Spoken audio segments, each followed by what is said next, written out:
好吧？要快速的话就按住这个黄色的键，然后再按方向，它就开了。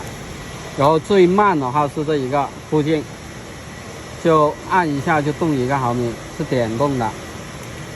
Mọi người nhìn cái phần từ đây trở xuống có mũi tên của nó này. Đây là sang trái phải lên xuống, mọi người biết rồi đúng không? Muốn nhanh ấy, mọi người ấn vào cái nút màu vàng fast, không ấn thêm cái phần mũi tên của nó.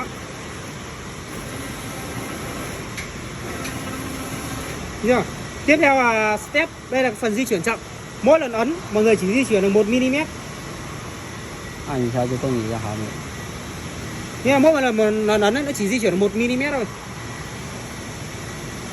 这2个是没有的，按了是没用的。có 2cái là这应该还有另外一种是可以转头的嘛？那种切管机，就类似你那边那2台。你那个那2台是你们公司的？不是，我知道，我看有像，不是我们公司。我们不是。Ở đây thì có 2 nút V kép này, theo chiều kim đồng hồ và ngược chiều kim đồng hồ. Thì cái này nó sử dụng cho cắt ống. Nhưng mà máy này của mình không có nên là 2 cái chức năng trên này nó không có cái gì cả. Mọi người ấn đều không tác dụng. Zero 是为零。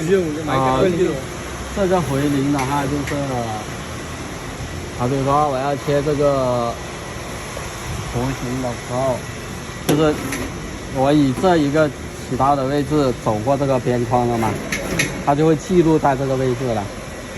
你开走了之后，你要回到这个位置，可以按这一个键，它就回到刚刚这个位置。没有，这是怎么记录这个的？左边框自动记录，就你点了这个左边框之后，它就